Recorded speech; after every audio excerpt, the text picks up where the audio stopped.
వైద్యం పరంగా అంటే ఎలా ఉంటే బావుంటుందని మీ పార్టీ గానివ్వండి, మీరు గాని అనుకుంటున్నారు? ఇప్పుడు జనరల్‌గా పథకాలన్నిటికన్నా గూడా పేదోడు కోరుకునేది మీకు ఎగ్జాంపుల్ విద్య.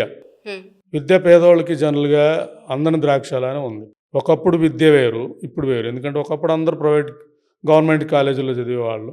మెరిట్ ఉన్నోళ్ళకి రిజర్వేషన్ పరంగా ఓసీకైతే 50, మిగతా వాళ్ళకి 50% ప్రకారంగా ఎవరి కోటా వాళ్ళకొచ్చేది. హ్యాపీగా సెటిల్ అయ్యే పరిస్థితి ఉండేది. ఇప్పుడు వైద్యాన్ని లేదా విద్యని ప్రైవేట్ పరం చేయటం వల్ల ఫీజులు పెంచిన విధానం అంటే ఒక్కొక్క ఫీజు ₹1,00,000 అయితే పేదవాళ్ళు 20,000 కంటే కట్టలేరు. వీళ్ళందరినీ ప్రైవేటుకి దూరం చేసేసారు. ఆటోమేటిక్గా మొత్తం విద్య ఏదైతే ఉందో పేదోడికి అందనీయకుండా చేశారు. పేదోడికి అందే విద్య ఎక్కడ వస్తుంది? గవర్నమెంట్ కాలేజీల్లో, స్కూల్లో వస్తుంది. అక్కడ ఎలాగో నాణ్యత లేకుండా, పరిసరాలు లేకుండా పేదోడు కూడా గవర్నమెంట్ స్కూల్కి వెళ్ళాలంటే భయపడే స్థితికి తెచ్చేశారు. సో ఇది వర్కౌట్ చేయకుండా అంటే గవర్నమెంట్ లేదా ఆ విద్యను మనం ప్రోత్సహించకుండా ప్రైవేట్ విద్యను ప్రోత్సహించడంలో ఉద్దేశం వివక్షే. పేదోడికి విద్యని దొరకనీయకుండా చేయాలి. అది ఆల్రెడీ అచీవ్ అయ్యారు. ఇప్పుడు మళ్ళీ వైద్యం కూడా అదే విధానం వెళ్ళే విధానం అంటే గవర్నమెంట్ హాస్పిటల్లో ఫెసిలిటీసు, టీము, మార్కెట్. ఎందుకంటే ఎంతోమంది చార్టర్డ్ ఉంటారు, ఎంతోమంది గొప్పవాళ్ళు మీ దాంట్లో కూడా ఐఏఎస్లు ఉన్నారు. ఒక ఒక నిర్వహణ ఎట్లా చేయాలో వాళ్ళకి తెలుస్తుంది కదా. విదేశాల్లో జర్మనీలో నడుపుతున్నారు. వైద్యం ప్రభుత్వమే తీసుకుంటుంది. ఆల్మోస్ట్ అక్కడ వైద్య ఫెసిలిటీస్ అన్నీ కూడా జనరల్ వాళ్ళ ట్యాక్సెస్ నుంచి కలెక్ట్ చేసే విధానం ఉంటుంది. ఇక్కడ కూడా మనం జర్మనీ కాదు విదేశాల్లో కూడా ఏమి ఢిల్లీలో మా ప్రభుత్వం ఉన్న ఢిల్లీలో కూడా వైద్యం మొత్తం కూడా ఫ్రీ.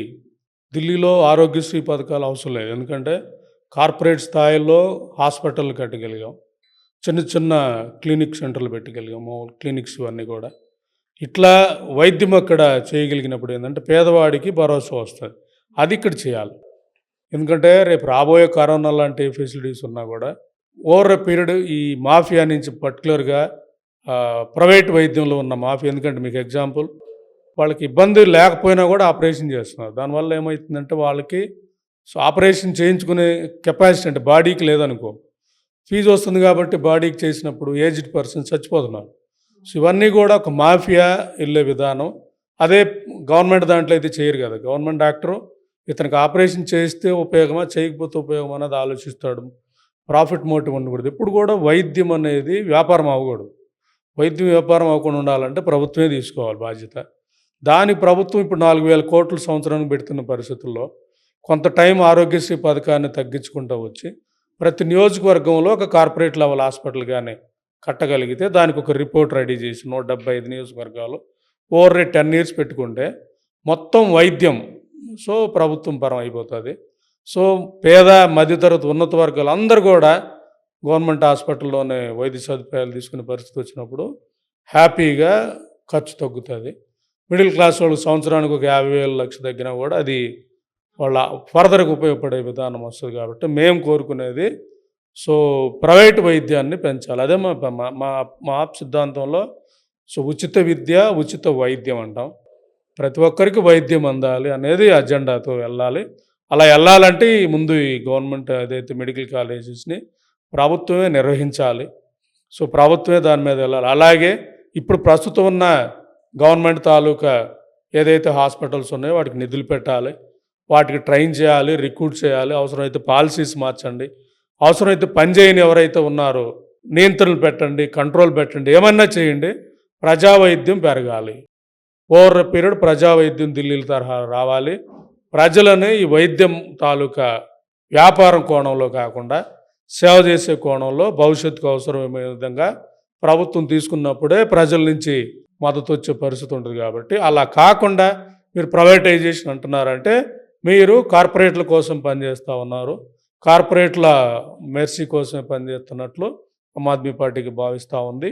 ఇవేలో ఆలోచించాలి. ఇవేలో ఆలోచించకపోతే ఆమ్ ఆద్మీ పార్టీగా తీవ్ర ప్రతిఘటన చేస్తామన్నది ప్రభుత్వానికి హెచ్చరించదలుచుకుంటున్నాం. ఎందుకంటే మళ్ళీ ఇంకో కరోనా లాంటి కరోనా వస్తే ఒకసారి తప్పిదం అంటే ఓకే, మళ్ళీసారి తప్పిదం అంటే చెప్పాలంటే మానవ తప్పిదం అన్నది. దీన్ని చెప్పాలంటే కుట్ర కోణంలో ప్రజలందరిని కూడా ఇబ్బంది పెట్టి ప్రజలందరినీ కూడా ప్రభుత్వం మీద ఆధారపడటం కోసమే ఇవన్నీ చేస్తున్నారనేది భావించాల్సి వస్తుంది. కాబట్టి అవేలో ఆలోచించండి అనేది ప్రభుత్వానికి చెప్పదలుచుకున్నాం. సరే, ఇప్పుడు అదాని మీద వస్తున్న ఆరోపణల్లో హిండెన్బర్గ్ ఏం చెప్తుంది, అంటే సెబీ ఏం చెప్తుంది, అంటే ఈ బీజేపీ పర్సన్స్ ఏం చెప్తున్నారు, మాకు క్లీన్ చీట్ ఇచ్చిందని చెప్తున్నారు. అసలు ఈ ఈ అంశం ఏంటి అసలు? జనరల్గా గౌతమ్ అదాని మీద హిండన్బర్గ్ అనే సంస్థ, రీసెర్చ్ సంస్థ చాలా రీసెర్చ్ చేసి ఈ దేశంలో జరుగుతున్నటన్నిటి మీద వాళ్ళు రిపోర్ట్ ఇచ్చారు. అది ఛాలెంజ్ చేశాడు కదా, ఈ రిపోర్ట్కి మీరు సమాధానం చెప్పండి అని అదానీ గ్రూప్కి ఛాలెంజ్ చేశారు వాళ్ళు. అంటే విత్ డాక్యుమెంట్స్తో ఇచ్చారు వాళ్ళు. ఎందుకంటే ఒక 17-18 మంది జర్నలిస్టులు చంపేశారు. 1700-1800 మంది జర్నలిస్టులు రీసెర్చ్ చేసిన వాళ్ళు చంపారు.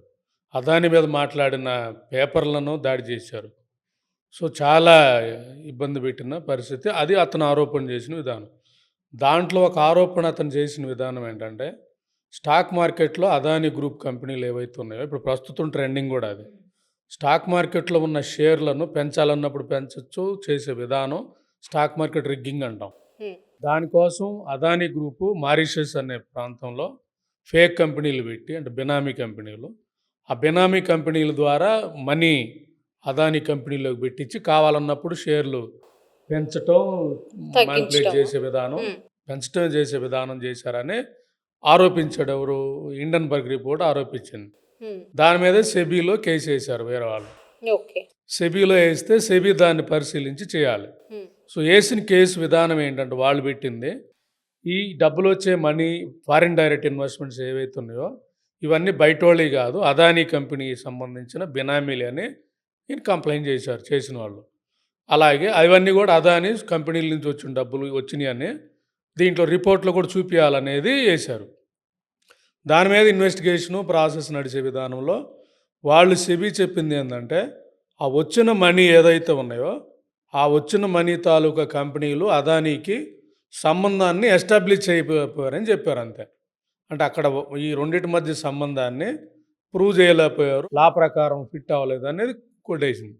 ఇది వాళ్ళు చెప్పిన విధానం. అంటే ఈ ఒక్క ఇష్యూలోనే ఇక్కడ మాలాంటి వాళ్ళని అడుగుతూ ఉందంటే, ఓకే అక్కడ వచ్చింది ఇక్కడ ప్రూవ్ చేయలేకపోయామంటే బినామీ చట్టం అప్లై చేయాలి. ఎందుకంటే నేనుంటే ఎంపీగా నా డ్రైవర్నో నా తోటమాలినో పెట్టేసి నా తోటమాలి కంపెనీ రన్ చేస్తాడు, అవసరమైనప్పుడు నా తోటమాలి నా కంపెనీలో పెట్టమంటే పెడతాడు.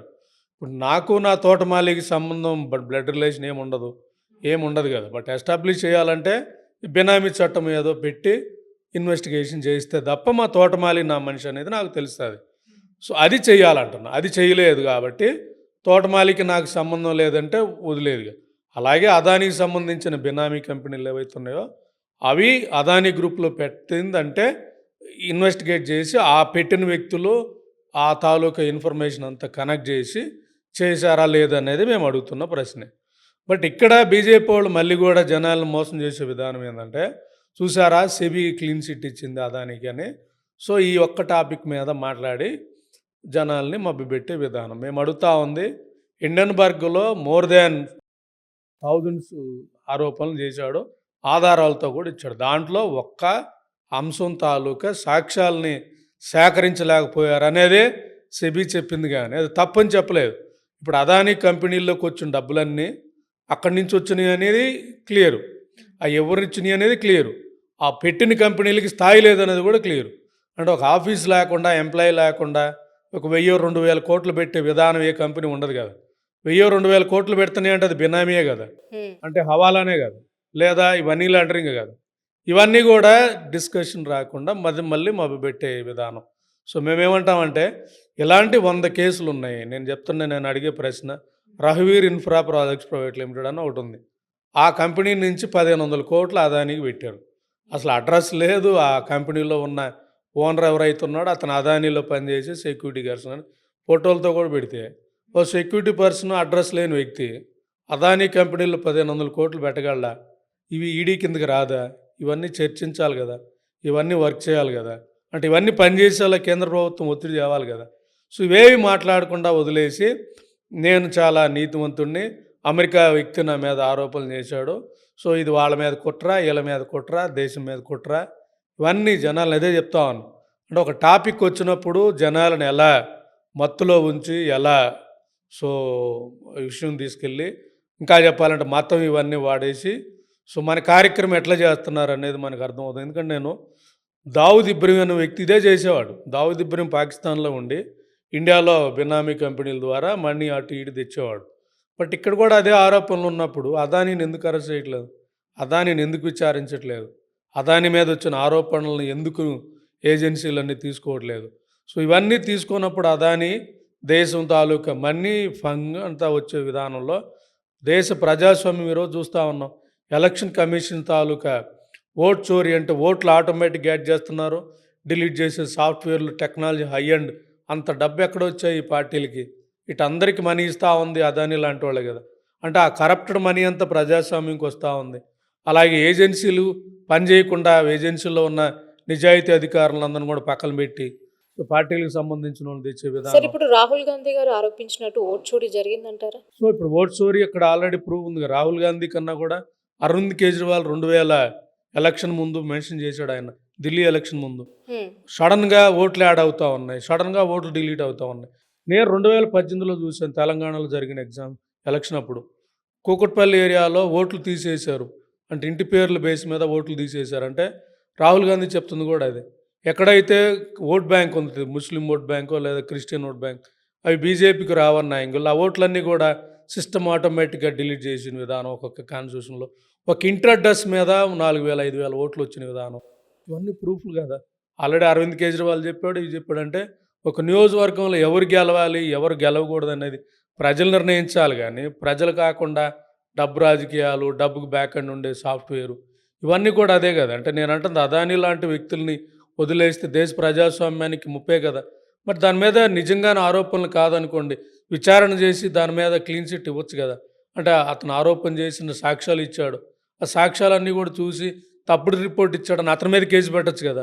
మా దేశం మీద తప్పుడు రిపోర్ట్ ఇచ్చారని అతని మీద కేసు పెట్టి అమెరికా సంస్థలకి ఇచ్చి అతనిది కేసు పెట్టి ఇంటర్నేషనల్ కోర్టులో లాగచ్చు కదా. మరి దాని మీద ఎందుకు మాట్లాడలేదు? అంటే టాపిక్ మనకి క్లియర్గా అర్థమవుతూ ఉంది. ఈ దేశాన్ని నడిపిస్తూ ఉంది పార్టీలు కాదు, ఈ దేశాన్ని నడిపిస్తూ ఉంది కార్పొరేట్ కార్టల్స్. అంటే కొన్ని కంపెనీలు, కార్పొరేట్ కంపెనీలు కలిసి వాళ్ళ కోసం దేశం వ్యవస్థలన్నీ పనిచేసి కొసకి దేశ ప్రభుత్వాలు కూడా నడిచే విధానం ఉంది కాబట్టి అలా వెళ్ళే విధానంలో ప్రజలకు అవసరమైన ప్రజల కోసం ఏ డిస్కషన్ కూడా దేశంలో నడిచే విధానం లేకపోవటం వల్లే మాలాంటి వాళ్ళు మాట్లాడుతూ ఉన్నాం. మాలాంటి వాళ్ళు కోరుకునేది ఇవన్నిటికీ మనం చెక్ పెట్టాలి, వర్కౌట్ చేయాలంటే దేశంలో ప్రజలనే వాళ్ళు చైతన్యవంతం అవ్వాలి. వాళ్ళు రెవల్యూషనల్గా వచ్చి వాళ్ళ ఓటు వాళ్ళు చెక్ చేసుకొని ఎలక్షన్ అప్పుడు ప్రాపర్గా ఓటు పడిందా లేదా ఇంత ఎక్సర్సైజ్ చేసి వాళ్ళు ఓటేసి గెలిపించగలిగితే డబ్బు మద్యంతో ప్రమాణం లేకుండా మాలాంటి వాళ్ళు ఈ పార్లమెంటుకో అసెంబ్లీకో వెళ్ళగలిగిన పరిస్థితి వచ్చినప్పుడు ఆటోమేటిక్గా ఈ వ్యవస్థలన్నీ కూడా ఎందుకంటే మాలాంటి వాళ్ళు కానీ వ్యవస్థలోకి రాగలిగితే ఈడీలో నిజాయితీ అధికారులు పనిచేస్తారు, సిబిఐలో నిజాయితీ అధికారులు పనిచేస్తారు, అన్ని ఏజెన్సీల్లో నిజాయితీగా ఉండే అందరూ ఉంటారు. నిజాయితీగా ఎవరో 5-6 ఉంటారేమో ప్రభుత్వాలకు లొంగేవాళ్ళు, వాళ్ళంతా కూడా ఐఏఎస్ ఐపీఎస్ భారత రాజ్యాంగం మీద ప్రమాణం చేసి వచ్చిన వాళ్ళందరూ పనిచేస్తే ఎవరి పని వాళ్ళు చేస్తే ఎలక్షన్ కమిషన్ పని ఎలక్షన్ కమిషన్, ఈడీ పని ఈడీ, సిబిఐ పని సిబిఐ, పోలీస్ వ్యవస్థ పని పోలీస్, ఐఏఎస్ల పని ఐఏఎస్, మా పని మేము. వ్యవస్థలన్నీ పనిచేస్తే ప్రజాస్వామ్యం వస్తుంది. అప్పుడు మీ ఈ ఎవరైతే ఈ సోకాల్డ్ కార్పొరేట్లు గవర్నమెంట్లు మానిటర్ చేద్దాం అనుకున్న వాళ్ళందరూ కూడా సైడ్ అయిపోయి వ్యవస్థకు పట్టిన క్యాన్సర్, వ్యవస్థకు పట్టిన అవినీతి క్యాన్సర్, వ్యవస్థకు పట్టిన ఈ కార్పొరేట్ కాటల తాలూకు క్యాన్సర్ను కూడా బయటికి వెళ్ళే పరిస్థితి ఉంటుంది. కాబట్టి అవేలో వెళ్ళాలంటే ఓట్ చోరీ తాలూకు ప్రచారం కిందకి విస్తృత స్థాయిలో వెళ్ళాలి. అలాగే ఈ విచారణ తాలూకా బీజేపీ తప్పుడు ప్రచారాన్ని కూడా మనం అందరం కూడా ఖండించాలి. దీని మీదనే ఎక్కువగా దేశంలో రాష్ట్రంలో చర్చ జరగాలి. అదానీకి సెబీ అన్ని కేసుల్లో క్లీన్ చిట్ ఇచ్చిందా? అసలు క్లీన్ చిట్ ఎక్కడిచ్చింది? సాక్ష్యాలు నిరూపించలేకపోయారని చెప్పడం వేరు, తప్పు చేయలేని ఉండటం వేరు. ఈ రెండింటికి డిఫరెన్స్ కూడా ఉంది. కాబట్టి ఇది ప్రజలకు అర్థమయ్యేలా అందరూ కూడా చర్చ రావాలి, దేశవ్యాప్త చర్చ జరగాలనేదే ఆమ్ ఆద్మీ పార్టీగా మేము కోరుకుంటున్నాం.